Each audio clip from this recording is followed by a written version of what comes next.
um, with the Proud program. Um, Gonna have my first meeting at the Clarksburg RRC today, so I'm excited about that. We're gonna do kind of like a adjunct orientation, and I hope to set up some sort of office hours and be able to meet individuals one on one. Also looking into FCIs in Hazleton and Morgantown to be able to do the same. Just a little more preemptive since they haven't made it to the RRC yet. So I'm excited to be actually doing my job today.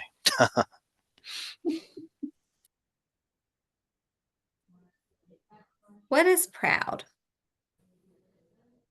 Proud is Partners for Reentry Opportunities and Workforce Development. It's a grant that was awarded to Workforce West Virginia. And how we're utilizing it, it's both myself, I'm mostly northern West Virginia, and then Phil, who's also on the phone call here or on the meeting, is from Charleston South, basically. And what we're going to be doing is get folks into training, into employment, or both. We're going to have funding that is not constrained by WIOA um, eligibility. So we just need to get the folks reentering the 45 to 90 days before they enter they're released. So we're trying to capture them at the RRCs, but we're also trying to go to the FCIs too, so that we can get them before they go to the RRCs and get them into the same mind frame of what to do, how to look for work. And we're working on soft skills. We're working on capturing all the partnerships that we can. These meetings through Reach and all the various counties have been invaluable because um, they're speaking on so many things, and some of those things are like mental health care. I mean, of course, you've been through something traumatic. Can't just expect you to just pick up where you left off. So looking for ways of transitioning folks through financial literacy, through soft skills, through just the basics. I mean, one of the basic things I want to do is kind of bring the American Job Centers, the one stops, to them. So bringing them the flyers and all the information of Um, what we can I do have with them. a question to ask you about Upper Face, Christopher Sure, Carter. go right ahead. I'm on Zoom Oh, meeting. sorry. Can I say that? Can he hear me? I can hear you. Oh, okay. Oh, he can hear me. Whoops. Sorry. Did you have a question? Oh, maybe not for us. Okay, I was trying to determine if it was for us or not for us. Are you No guys worries. only doing is it only for federal inmates or people coming out of the federal facilities? I The dropped the proud. flyer. Sorry, Wes. I dropped the flyer over there in Oh, the cool. chat. Thank you. Oh, that is. It's right there. Thank you so much. It is predominantly the monies need to be spent on folks that are reentering from federal facilities. However, we can certainly service folks that are in the state system as well. That's not a problem because we're going to have time. Because from what we understand, 5% of the individuals that are in the federal system are going to return to West Virginia, and then the other 95% are going elsewhere. That being said, the ones that are going elsewhere, we're going to track them for 12 months, make sure they're getting the services in whatever state they're going to. So we're going to follow along with them. Even though we may not be the ones directly giving them services, we are certainly going to be the ones making sure that they get those services. So it simply won't be a warm handshake to another state. It'll be checking in on them, finding out what resources are local to them. The second page to that fact sheet actually has the other states that are participating in Proud and the contacts for them. Not all the United States, not all of them have the Proud program, but we're workforce professionals. We can find whatever the equivalent is in those states because every state has some sort of program. So if there is a person that is from the state of West Virginia in the federal system, but he's not housed in West Virginia right now, but he's coming back to West Virginia, is that you or is that somebody else? We can help them. I mean, what we'll do is we can see if there's someone local that can actually meet them because I think face to face is invaluable. So if you, I think I put my information in there. If you have that information, I can reach out to them and find out, what's going on and see how best we can serve them. I'm happy to do that. So if you want to email me their information, I'll be happy to talk to them and see what we can set up for sure.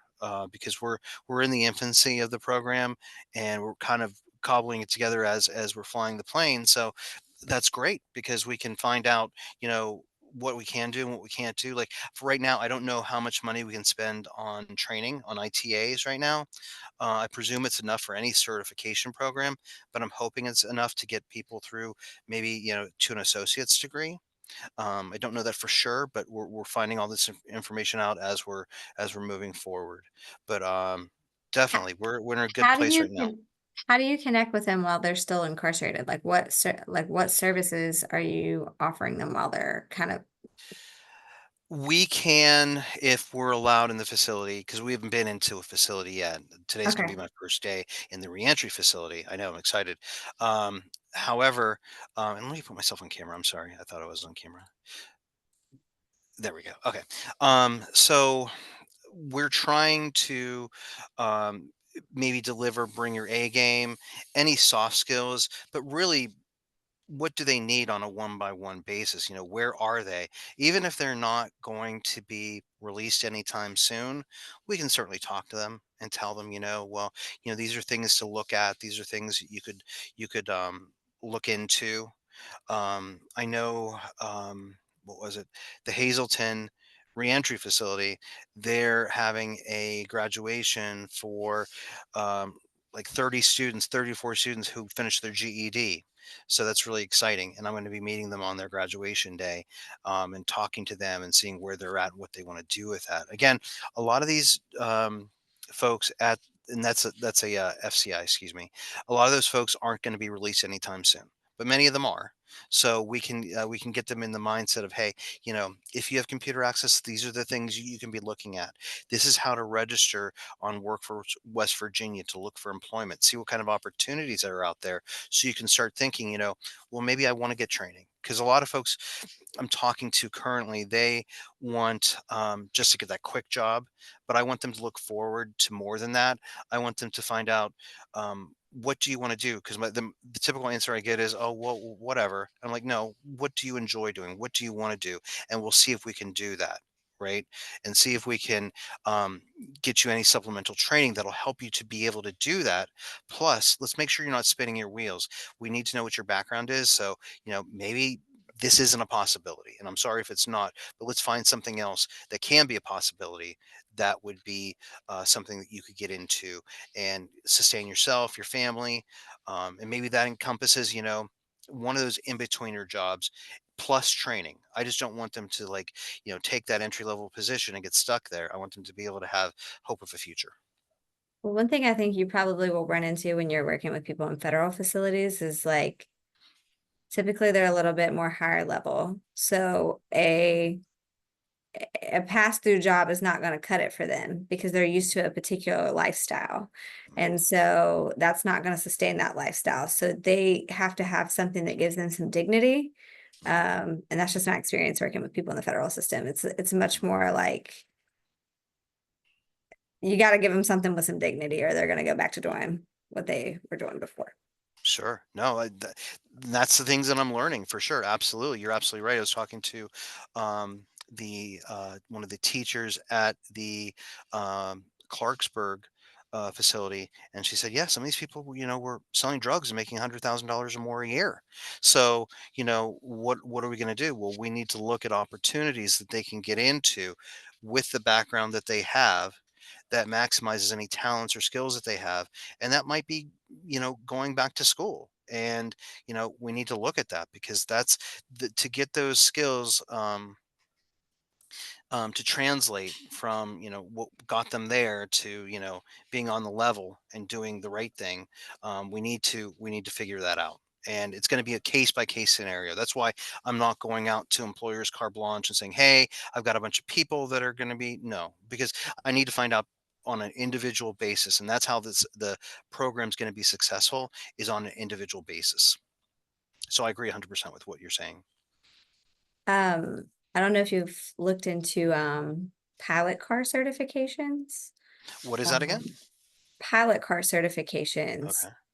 Okay. So my husband is formerly incarcerated, and he was in a federal facility. He served 13 years. He is able to get his pilot car certification. He works for himself. Everything is pretty much a tax write-off because you're doing it with mileage, but there's no like stringent, there is no background check on that. You're working in the trucking industry, but you're working for yourself. There is a little bit of a startup fee because you are responsible for, getting your own vehicle and the equipment. But he took a load today that took him an hour, and he got paid a day rate of $450 for an hour of work. That's awesome. That's the type of skills that translate to people.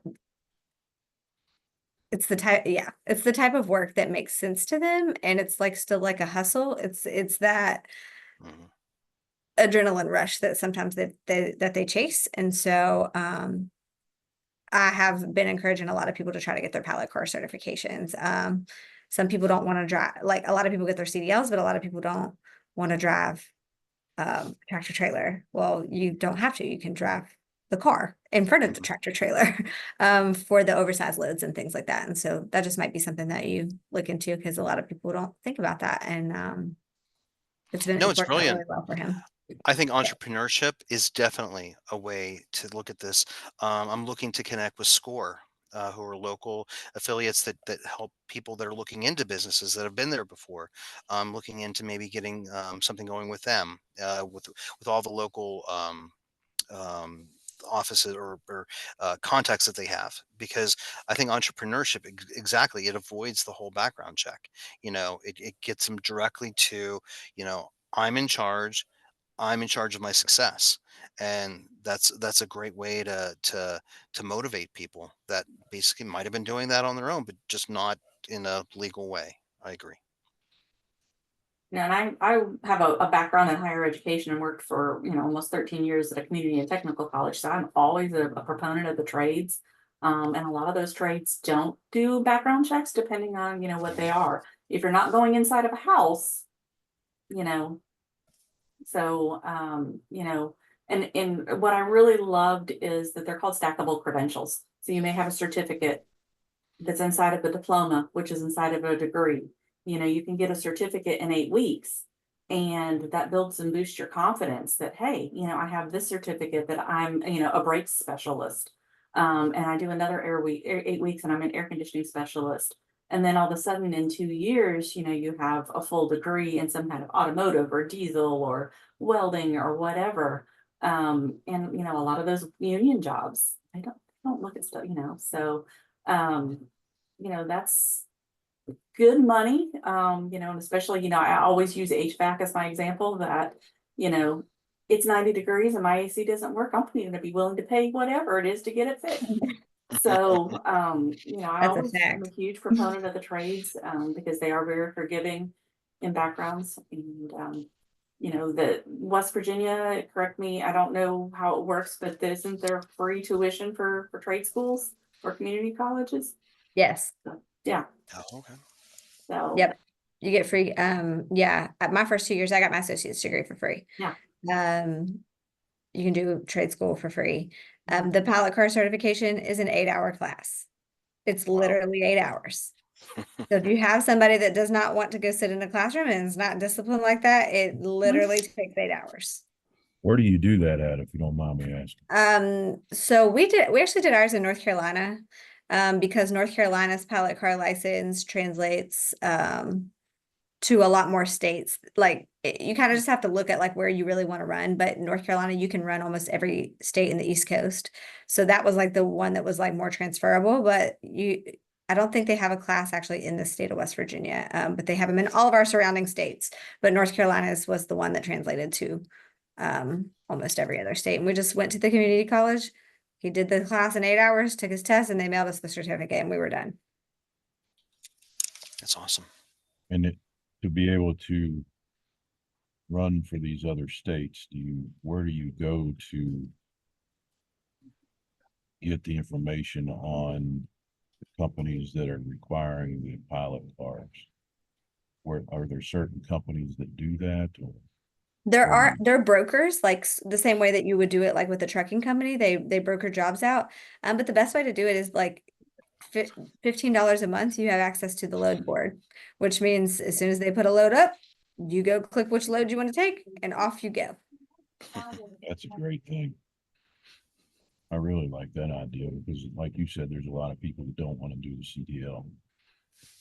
Yeah, I mean, that's kind of what he said to me. I was like, you could go get your truck. He's like, I don't want to do that. Well, once my dad started driving for the pallet cars, he's like, but I do want to do that. So now they do it together. And That's it's awesome. got really well. That's awesome.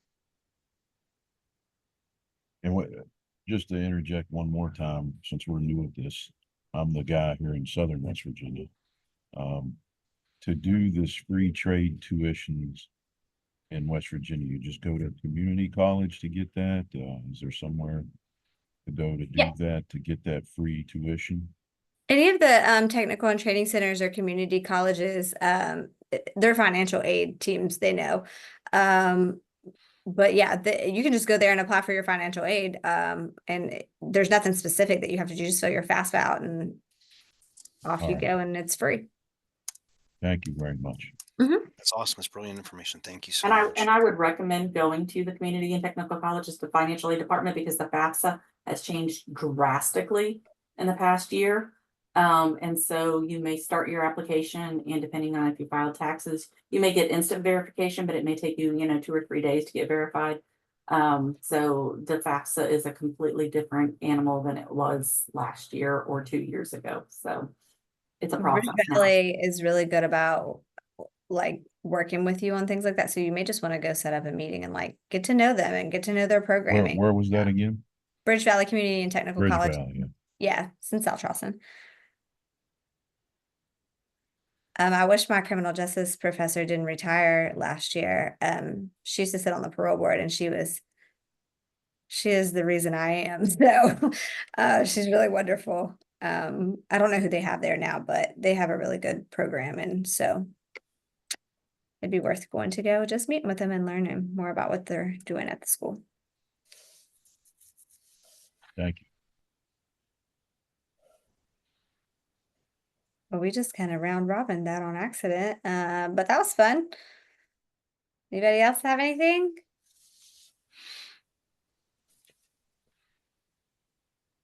I've got lots of things, but I'll let the Cynthia Crystal go before Krisha. I don't know if we have any 501c3ers in here right now, but the opioid grant funding applications are open. Deadline is October the 15th. I'm in grant writing hell for the next 2 weeks. Kill me now. But if you need information on the opioid grant process, I can shoot the website to you if you need it. I totally feel that. There's a lot coming up right now. There's one that's the 5th, 2 through the 15th. And then I've got another one through the 30th. And another one through the 30th. Are you writing for America for the First Foundation grant? We are not. So we talked about it, but we're not. I'm looking at a couple from Greater Kanawha Valley. Yeah. Yeah. So if we're talking about grants, I'll I opened that door, didn't I? Oops. Yeah. So can I share what we did? Did you see what we did? No? Okay. So we worked last spring. I wrote and revised and just dedicated my life to grant. And we were awarded a Appalachian Regional Commission Inspire grant.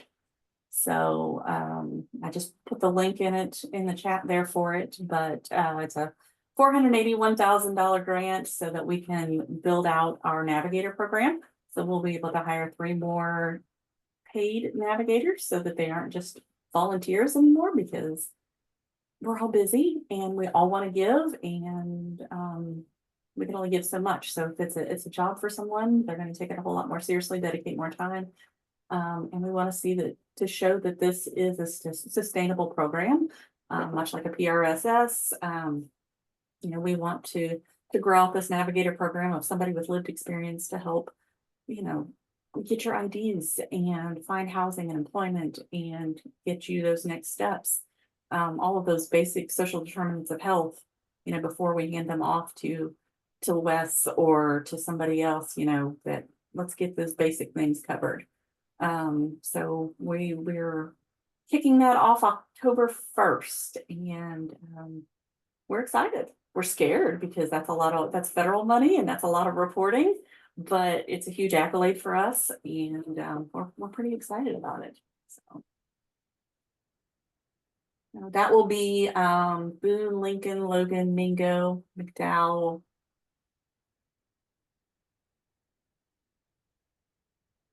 In that area. I get confused because we also are doing a community healthcare worker program with Benedum Foundation, and it takes that same navigator but compares it with a community health worker. So someone that will help them get access to basic healthcare, mental health, treatment facilities, whatever it is, get them connected to those medical services and to behavioral health services. Because while they're incarcerated, they've had no healthcare. They have no choices in their healthcare. They can't be their own advocates. So by pairing this navigator and this community health worker, you can show them that they do have choices, and you can doctor shop if you need to find someone that's going to help you. How do you take care of your chronic disease like diabetes or high blood pressure that somebody just threw meds at you before, but now you have the ability to exercise and eat healthy and make changes to your life yourself. So They threw meds at people? That's new. I'm just well, surprised they got them at all. maybe not necessarily the right meds, let's say that. I'm like, what are you taking for high blood pressure? They're like calcium pills. And I'm like, oh, okay. Yeah. It's awesome. So that model we are working on having it copywritten, because our funders have not seen that elsewhere. So we are working on doing that, and it's in that same Boone, Lincoln, Logan, Mingo, McDowell. One has 7, one has 8. I can't remember which the county is, but we're focusing it all in that area. Kanawha, I know, is one of them as well. So Do you guys like ever work with the PDCs in those counties? I'm not in that area, so Amber and Heather would be the best people to talk to. But I can show you, who our partners are for those grants and who all we've worked with, because for the art grant we did have to have the ecosystem of who all we're working with as our partners. Yeah, because I want to make sure that our public defenders corporations in those counties we have limited, but they don't have a me. They just literally they don't. So I want to make sure that they know that like those options are available to them in those counties and like what you guys are doing. Yeah, I will send that out to you. So yeah. And then I guess the only other thing I have is that with some information from Morgan and from Dominique from the Parkersburg area, wrote a grant through Sisters Health Foundation to be able to purchase, it winds up about 72 full-size duffel bags that are sewn by inmates at St. Mary's. It's a sturdy, weatherproof duffel bag that I'm pretty sure you can fit a small child in or a small human. It's big, so it's better than a Walmart bag.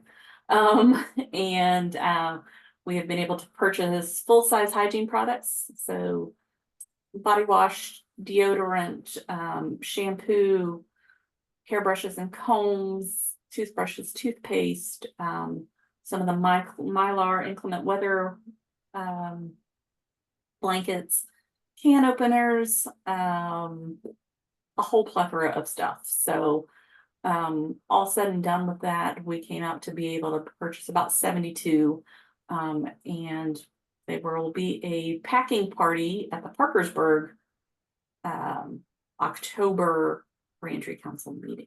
So Dominique and Morgan will split those bags so that they'll have those available for people coming out of incarceration. Drop them at the probation parole offices. Morgan, you or the other public defenders that work with people. The only thing is, they do have to fill out an intake form so that one of our navigators can reach out to them. And that's, to fulfill the grant request that we know where they're going. And then to try and, reach out because we are the reach. So. Can I've had several questions about how to utilize the navigators while they're still incarcerated, and people don't understand, like, I guess the process of how to do that. I know that it's supposed to be on the tablets now. I don't know, like, if you have like a one pager, or you just want to tell me so that I can tell my people when I'm going to go see them. So the navigators themselves are not on the tablet. It is the email address for the reentry councils. So I'll drop that over in the chat here in just a second. And so they email that, and then I kind of read through it and field it onto who it needs to go to. If it goes to Terry, or if it goes to Amber or Heather or whatever. And if there's a navigator, if I know of a navigator in that area where they're currently located, I may send it to the reentry council chair there or the navigator there. So they actually send it directly to the reentry council email. And do they have to add that to their email list? Is that how it works? Because I think they have to have them like approved before they can email, right? What they do is they send it to it's just a blanket form really that just says an inmate from whatever correctional facility with their name wants to reach out, wants to connect with you. And then Terry, Heather, and Amber use the Getting Out app on their phone, and then they're able to text message with them or call them or whatever. Okay. So as long as they have email that email, they don't need to do anything except send the email, and then, okay, got it. All right. Yeah. Yep. And then like I said, I kind of forwarded it out to whoever is going to take care of it. Okay. It's a little harder with the navigators because Getting Out, you have to have money on there. And so having, our navigators are doing this for free. And so they don't have the money on their account necessarily. But a lot of the navigators also work in community services where you can go in. So like I had one this morning from Doddridge County, and I've got a navigator there. He's a retired gentleman. That's what he wants to do. He wants to work with people. So I emailed him the information and just texted him to follow up and say, hey, can you check in with this person that's going to be released?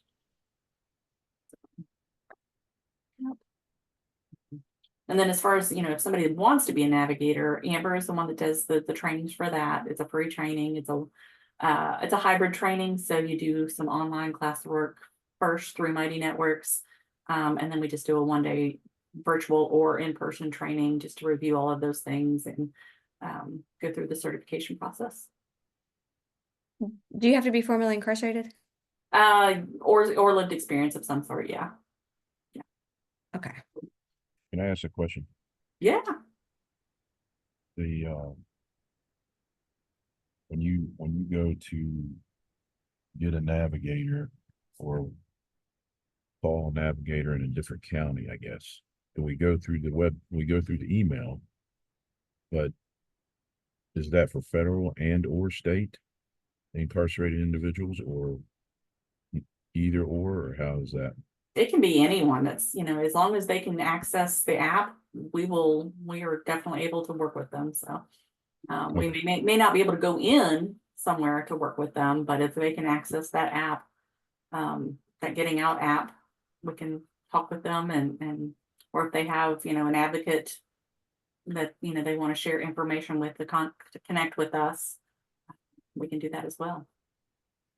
The reason I asked if you had to be formerly incarcerated is because I do go in, and so I think it might be helpful for me to take the training Yeah. to become a navigator, because I'm already doing that anyways. And I'm there once a week. So if there's just somebody that you need me to stop in and see, it would be easy for me to do that because I go every Friday. I will connect you with Amber, and she Okay. can, when we're gonna do the next training. And then I just stuck the flyer over there in the chat that is on the tablets. Perfect. Yeah. I want to take this in with me now when I go so that Yeah. I can start to circulate this. Okay, that's great. Yeah, and that's, we haven't printed those. One, somebody else created it so that if they could hurry up and get it on the tablets for us. But two, we know there are so many restrictions on what you can take in, color, black and white, staples, no staples, so. It really just depends. Yeah. Sometimes they care, sometimes they don't. They've been really lax with me lately, which is weird, but I will take advantage of it while I have that opportunity. Yeah.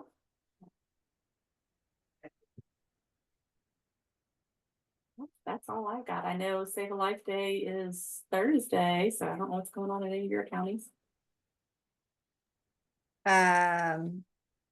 Actually, Thursday. Yeah, we're doing a recovery walk on Thursday to benefit the Beaumar Drop-In Center, which is like Jackson County's only wraparound, like true resource. Right. We love the Beaumar, and they do a lot with very little. So we will go support Beaumar.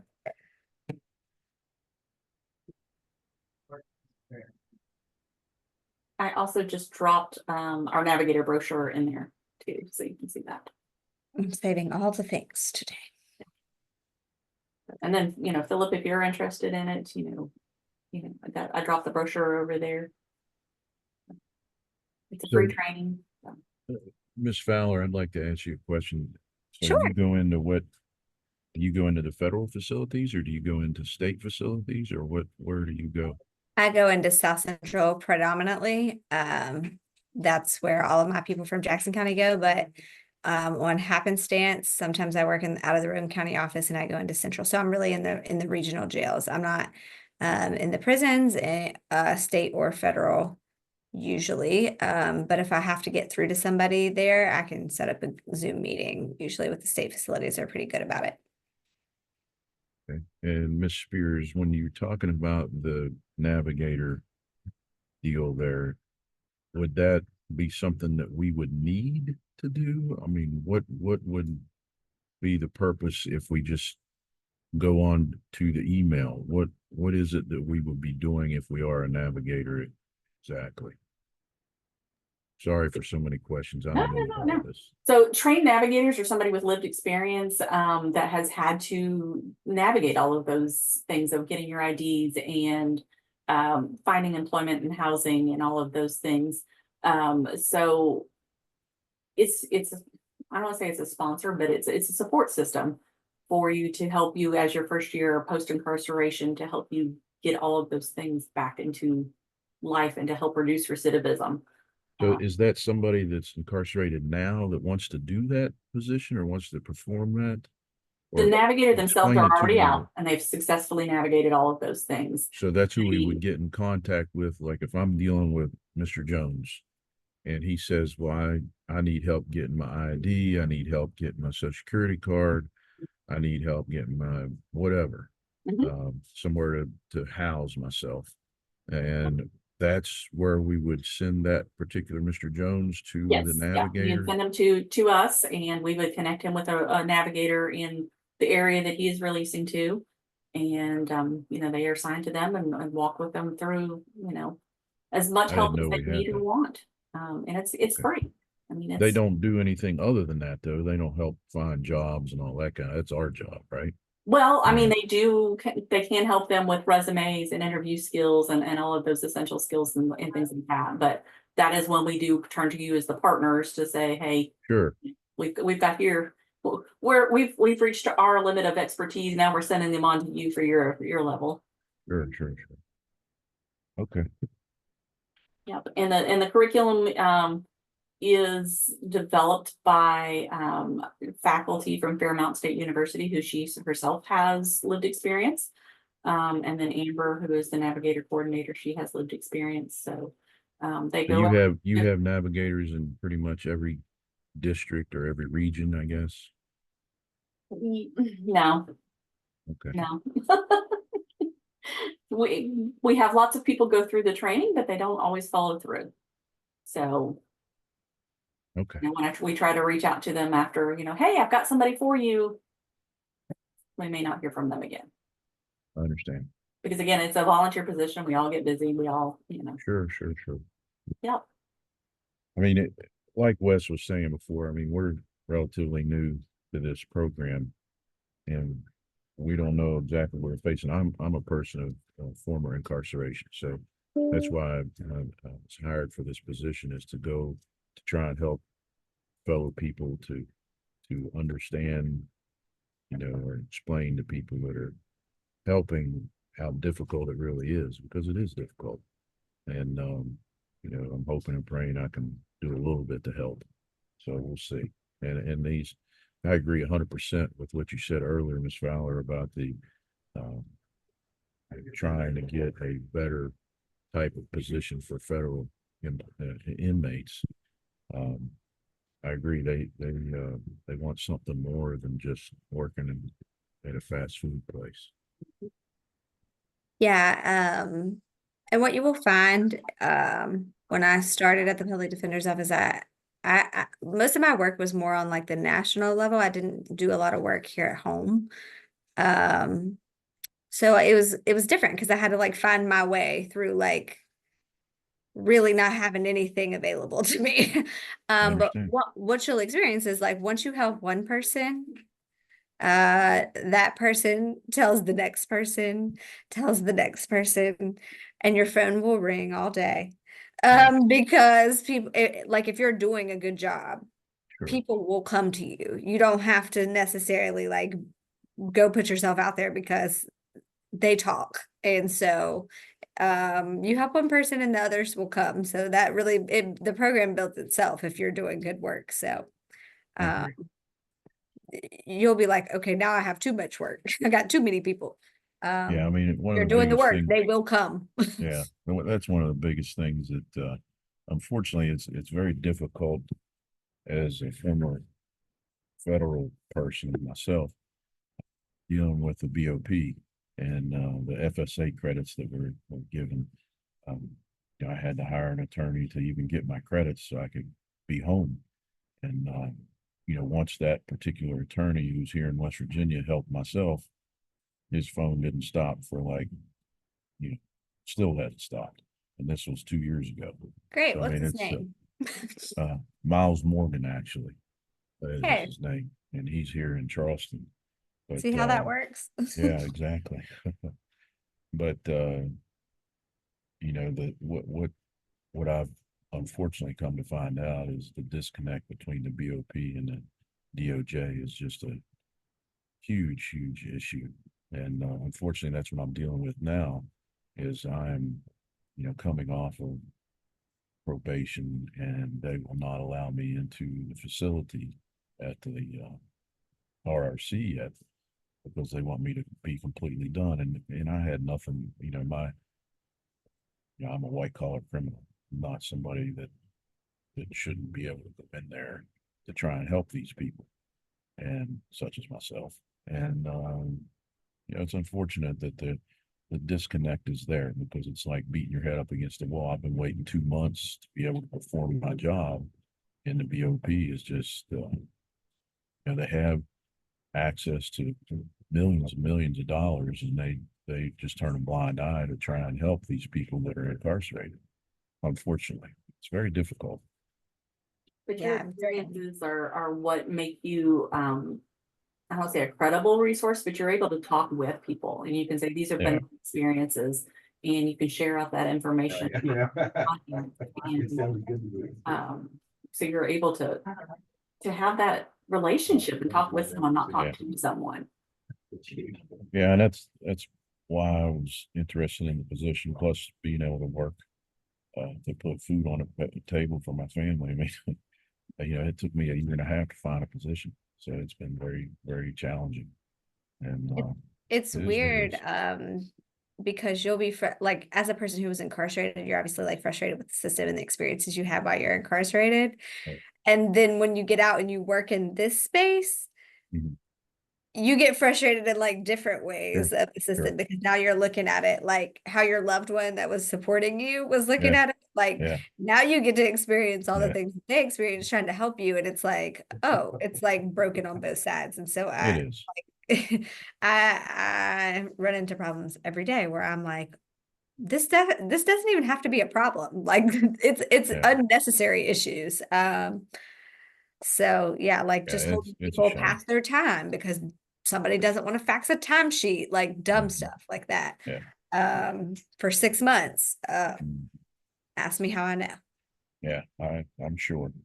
I mean, I remember when I was at the, I was in the camp. I wasn't maximum medium. I was at a camp in Morgantown, and the line to talk to a counselor about the FSA credits was, had to be 50 men deep just to try and get what we were due. And, it's the programs are there to help.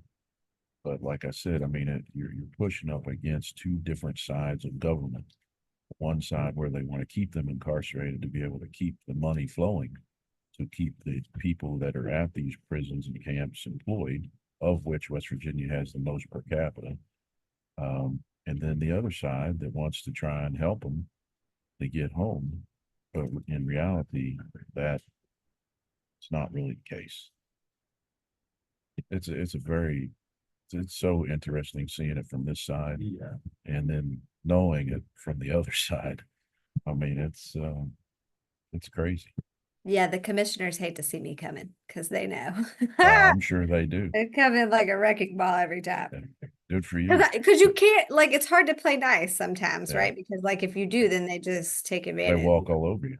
Yeah. They need to know you Yeah. mean business when you're Good for you. Keep it up. Keep it up. It's nice to have people on that see people like myself and others, that yeah, we did something wrong and we were punished.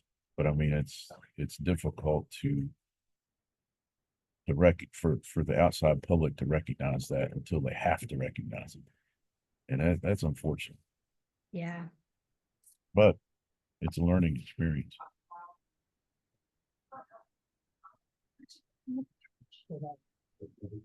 All right. Well, if anybody has anything else, speak now or forever hold your peace, and you can have 20 minutes of your time back. Well, I don't know. My clock on my computer is wrong, so 15 minutes of your time. It's storming here in Ashland, so hopefully rain is coming your way. I know. Fingers crossed. I know. My grass is dead. My plants are dead. Everything's dead. Yeah, yeah. The plants probably has nothing to do with the rain and just because I'm a bad plant parent, but my grass is definitely dead. All right. Well, thank you, everyone. All right, everybody. See you next month. All right. Bye. See you later.